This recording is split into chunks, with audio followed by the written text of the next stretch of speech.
Greece यूनान जो कि एक शेंगन कंट्री है और इसका बॉर्डर तुर्की के साथ अटैच होता है। इसका वीज़ा आप पाकिस्तानी पासपोर्ट पर किस तरह से हासिल कर सकते हैं, अपॉइंटमेंट आपको कब की मिलेगी, प्रोसेसिंग टाइम कितना है, इंटरव्यू में अमूमन कौन कौन से क्वेश्चंस पूछे जाते हैं और क्या इसका वीज़ा फ्रेश पासपोर्ट पर आप हासिल कर सकते हैं या नहीं कर सकते। इन तमाम तर बातों का आंसर हम इस वीडियो में देने वाले हैं, ताकि अगर आप भी ग्रीस जाने के ख्वाहिशमंद हैं तो इस वीडियो को देखकर आपके बहुत सारे क्वेश्चंस जो हैं वो क्लियर हो सकें और इसके बाद आप आसानी शेंगन का वीज़ा अप्लाई करके शेंगन कंट्री में ट्रैवल कर सकते हैं। अस्सलाम वालेकुम व्यूअर्स, मैं हूं फैसल सदीक ट्रैवल से, और अगर आप भी शेंगन के किसी कंट्री में जाने के ख्वाहिशमंद हैं तो आज हम बात करेंगे ग्रीस यूनान की, जो कि एक शेंगन कंट्री है। और शेंगन कंट्री में किसी भी कंट्री का अगर आप वीज़ा हासिल कर लेते हैं तो आप एक मुल्क का वीज़ा हासिल करने के बाद उसमें ट्रैवल करने के बाद किसी भी दूसरी शेंगन कंट्री में विदाउट वीज़ा ट्रैवल कर सकते हैं।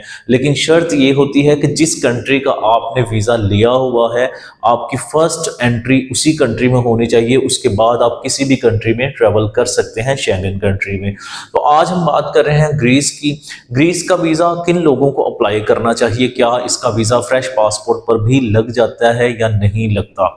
अगर हम ग्रीस की बात करें तो ये इंटरव्यू बेस्ड वीज़ा है, जिस तरह जर्मनी के लिए इंटरव्यू होता है और फ्रांस के लिए भी इंटरव्यू होता है वीज़ा ऑफिसर के सामने। इसी तरह अगर आपकी कम्युनिकेशन स्किल अच्छी है,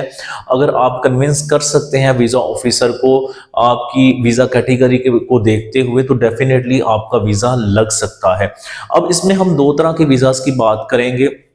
एक वीज़ा होता है टूरिस्ट वीज़ा। अगर तो आप टूरिस्ट वीज़ा के लिए फ्रेश पासपोर्ट पर वीज़ा अप्लाई कर रहे हैं तो मैं आपको इसका वीज़ा सजेस्ट नहीं करूंगा कि आप फ्रेश पासपोर्ट पर इसका वीज़ा जो है अप्लाई करें, क्योंकि जब आप फ्रेश पासपोर्ट पर अप्लाई करते हैं आपकी ट्रैवल हिस्ट्री ना होने की वजह से आपका वीज़ा रिफ्यूज़ होने के चांसेस ज़्यादा होते हैं। हाँ, अगर आप किसी कॉन्फ्रेंस के लिए जा रहे हैं या बिजनेस पर्पस के लिए जा रहे हैं या आपका कोई ब्लड रिलेटिव या आप स्पाउस वीज़े पर जा रहे हैं तो फिर डेफिनेटली आपका ये वीज़ा फ्रेश पासपोर्ट पर भी लग सकता है, लेकिन उसके लिए भी आपको इंटरव्यू के लिए जाना पड़ेगा। अगर आप डी कैटेगरी यानी कि वर्क परमिट में अप्लाई करते हैं तब भी आपको इंटरव्यू के लिए जाना पड़ता है। सो टूरिस्ट वीज़ा के लिए अगर आपका फ्रेश पासपोर्ट है फिर ये वीज़ा मत अप्लाई करें। अगर ट्रैवल हिस्ट्री है 3 या 4 ममालिक की फिर आप इसका वीज़ा अप्लाई करें। इसके अलावा अगर आप दीगर कैटेगरीज में जा रहे हैं, फॉर एग्जांपल आप स्पोर्ट्स के लिए जा रहे हैं, एग्जीबिशन के लिए जा रहे हैं, बिजनेस पॉइंट ऑफ व्यू से जा रहे हैं, स्टडीज़ के लिए जा रहे हैं या बिजनेस पर्पस के लिए जा रहे हैं, तो उसमें as such travel history count नहीं होती, आपका वीज़ा फ्रेश पासपोर्ट पर भी लग जाता है। लेकिन वीज़ा उन लोगों का लगने के चांसेस ज़्यादा होते हैं जिनकी कम्युनिकेशन स्किल अच्छी होती है। अब यहाँ पर कम्युनिकेशन स्किल से मुराद ये हरगिज़ नहीं कि आपकी इंग्लिश स्पीकिंग स्किल्स बहुत अच्छी होनी चाहिए। जब आप इंटरव्यू के लिए जाते हैं तो आपको फैसिलिटेट किया जाता है इंटरप्रेटर वहाँ पर, कि अगर आप उर्दू में भी इंटरव्यू देना चाहें तो आप दे सकते हैं। जुबान चाहे इंग्लिश हो या उर्दू हो, आपका कॉन्फिडेंस बहुत मैटर करता है। आपके क्वेश्चंस के आंसर जो आप दे रहे हैं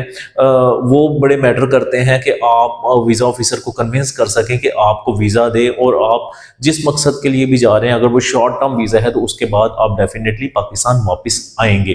तो ये कुछ बातें थी जिनको मद्देनज़र रखकर आपको वीज़ा अप्लाई करना चाहिए ग्रीस का। अब इसकी अपॉइंटमेंट की बात करें तो इसकी अपॉइंटमेंट वैसे तो फ्री ऑफ कॉस्ट है, इसके कोई चार्जेस नहीं, लेकिन मसला ये है जब हम किसी भी ऐसी कंट्री की अपॉइंटमेंट बुक करने की कोशिश करते हैं जहां पर रश ज़्यादा होता है, तो जैसे ही अपॉइंटमेंट्स ओपन होती हैं तो स्लॉट्स ना होने की वजह से अपॉइंटमेंट बुक करने में दुश्वारी का सामना करना पड़ता है। इस सबब से एक अलहदा टीम जो है वो आपके अपॉइंटमेंट बुक करके देती है, फिर आपको फ्री ऑफ कॉस्ट जो अपॉइंटमेंट्स हैं उनके लिए भी सर्विस चार्जेस पे करना पड़ते हैं। इसकी अपॉइंटमेंट 1 महीने में 2 दफ़ा ओपन होती है, और जब आप अपॉइंटमेंट बुक करने लगते हैं तो तकरीबन 1.5 से 2 महीने बाद की, करंटली जनवरी 2025 की बात कर रहा हूँ, तकरीबन 2 महीने के अंदर अंदर की अपॉइंटमेंट मिल रही है। और इसकी फीस जो है आपको पाकिस्तानी करेंसी में ही जमा करवानी होगी, और अगर आप बिजनेसमैन हैं तो आपको डॉक्यूमेंट्स वही रिक्वायर्ड है जो दीगर शेंगन और यूरोपियन कंट्रीज के लिए रिक्वायर्ड है, जिनमें आपकी बैंक स्टेटमेंट है, 6 माह पुरानी, ID कार्ड, पासपोर्ट, तस्वीर, FRC, NTN टैक्स रिटर्न, और इसके अलावा स्पोर्टिंग डॉक्यूमेंट्स भी शामिल हैं। सो अगर आप ग्रीस का वीज़ा हासिल करना चाहते हैं, शेंगन कंट्री में एंटर होना चाहते हैं टूरिस्टिक पॉइंट ऑफ व्यू से, या आप ग्रीस की किसी भी कैटेगरी की, चाहे C कैटेगरी की, D कैटेगरी की, किसी भी कैटेगरी की अगर आप अपॉइंटमेंट बुक करवाना चाहते हैं, इससे रेलिवेंट और कोई भी आपके माइंड में क्यूरी हो, कुछ ऐसे क्वेश्चंस जो मैं इस वीडियो में नहीं आपको बता पाया, आप इस दिए गए नंबर पर हमें सुबह 9 से लेकर शाम 5 बजे तक फोन नंबर पर कॉन्टैक्ट कर सकते हैं। तमाम वो हजरात जो कि पाकिस्तान में मौजूद नहीं है वो हमें व्हाट्सएप पे कॉल भी कर सकते हैं, और अगर व्हाट्सएप पे आपकी कॉल अटेंड नहीं होती तो आप काइंडली वॉइस मैसेज छोड़ें या मैसेज छोड़ें, तो हमारा स्टाफ जब भी आपका मैसेज देगा एज सून एज पॉसिबल जो है आपको रिप्लाई किया जाएगा। सो एक नई वीडियो के साथ आपके सामने दोबारा हाजिर होंगे। दुआओं में याद रखें, तब तक के लिए खुदा हाफिज।